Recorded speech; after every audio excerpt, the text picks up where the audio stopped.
Hi friends, ఎలా ఉన్నారు? నేను మీ విశ్వనాథ్ సార్ని.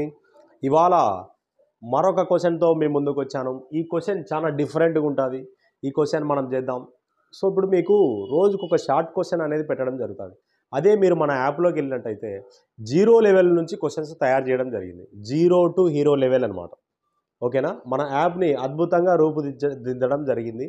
సో మీకు తర్వాత ఇంకొకటి ఏంటంటే, సో దాంట్లో గ్రాండ్ టెస్ట్లు కూడా నిర్వహించడం జరుగుతుంది.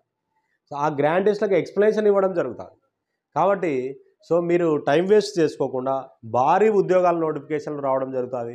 ఈ అవకాశం మిస్ అయితే మళ్ళా 2 సంవత్సరాల వరకు ఏమీ రావు నోటిఫికేషన్. ఇప్పటికే ఆంధ్రాలో 2 సంవత్సరాలు కంప్లీట్ అవుతుంది దగ్గర గవర్నమెంట్ వచ్చి నోటిఫికేషన్లు. ఓకేనా? సో మళ్ళీ తర్వాత తెలంగాణలో కూడా 2 సంవత్సరాలు పూర్తయింది. సో మళ్ళా మీరు నా నోటిఫికేషన్ల మూమెంట్ అంటే 2 సంవత్సరాల తర్వాతనే నోటిఫికేషన్లు వస్తాయి, పెద్ద పెద్ద నోటిఫికేషన్లు. కాబట్టి ఈ సెషన్లోనే మనం కొట్టాలి. జాబ్ కొడితే మళ్ళీ 2 సంవత్సరాలు సర్వీస్ వస్తుంది మనకు. జాబులో జీతాలు పెరుగుతాయి భారీగా, పే కమిషన్లు అవి వస్తాయి. ఓకేనా? ఏం భయపడాకు, ఖచ్చితంగా నీకు ఉద్యోగం వస్తుంది, వచ్చి తీరుతుంది. Don't worry. రా క్వశ్చన్ చూద్దాం. ఏమిచ్చాడు? లాభం అనేది కొన్న వేళలో 2/3 వంతు అంట లాభం.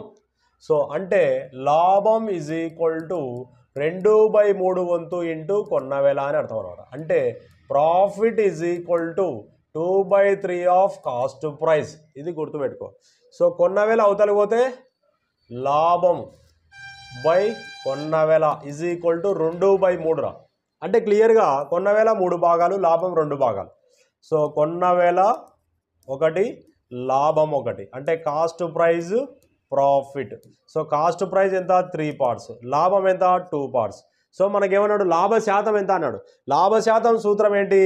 లాభ శాతం ప్రాఫిట్ పర్సెంటేజ్ లాక్కో అని చెప్పినా కదా. లాభము బై కొన్న వేళ ఇంటూ 100. లాభం ఎంత? 2 భాగాలు. సో కొన్న వేళ ఎంత?